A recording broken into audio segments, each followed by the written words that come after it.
Some headlines for you at 6:30 this morning.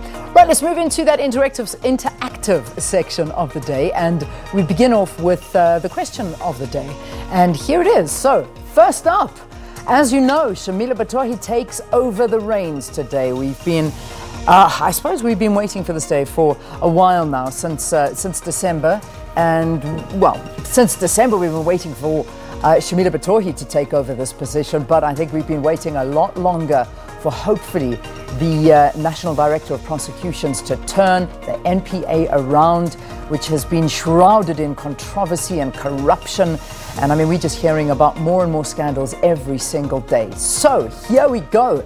Do you believe that the appointment of this new National Director of Prosecutions will bring about change to the legal processes? So, okay, that's what we're asking you. Let us know what you think at Morning Live SABC, #MorningLive. That is how you can get hold of us. Stories of the day now. These are the big ones. The National Energy Regulator of South Africa holds public hearings in Soweto. Eskom has applied to increase electricity tariffs by 15% annually over the next 3 years.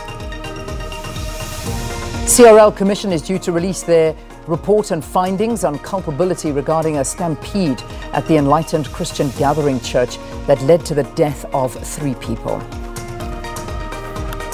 Former backyard dwellers have vowed not to remove their shacks at the old Philippi train depot until their demands for housing are met. At least 50 structures have been put up in the area.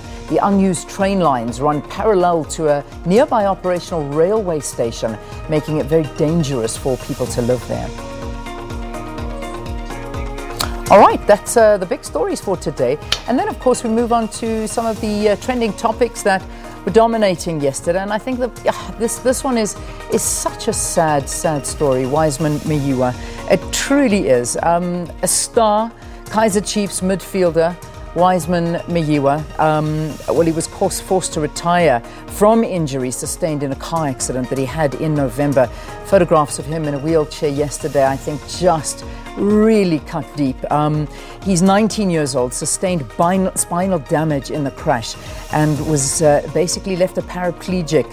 And, you know, it's just such a difficult situation. Amakosi manager Bobby Matang made the sad announcement at a press conference yesterday. Disability is something that is beyond anyone's control, and we urge respect and medical, mental, psychological and emotional support for the player in this difficult time. So it's expected that he'll be released from hospital into home care next week. So such a devastating story. 19 years old and such a rising star and strong player. So really is making South Africa speak. It's so sad. All right.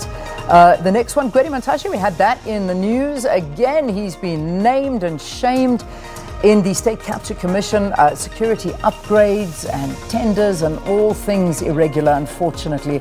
It really is. Every day there's a new name that comes out, and this one, Gwede Mantashe, was the latest in this. So that's, again, details in our news bulletin. We'll continue talking about it. So a lot of people going on that. Then the Please Call Me movement. Still gaining traction. You heard that as well in the news, and we saw these protests taking place at Voda World yesterday. Some of the protesters tried to storm into the headquarters, but the police stopped them. They just want justice for Makate, as that sign had said. And they are just wanting him to be paid for what they're saying, and what he is claiming is his invention, the Please Call Me. And there is just so many different stories doing the round. It's unbelievable. But nonetheless, it will continue, and it's going back to the court. So we will watch this one very, very closely. But big support for this one on Twitter and everywhere else. So those are your trending topics that we picked up last night and yesterday, and we'll continue to monitor today. But right now, let's take a look at your roads. Rob Byrne is on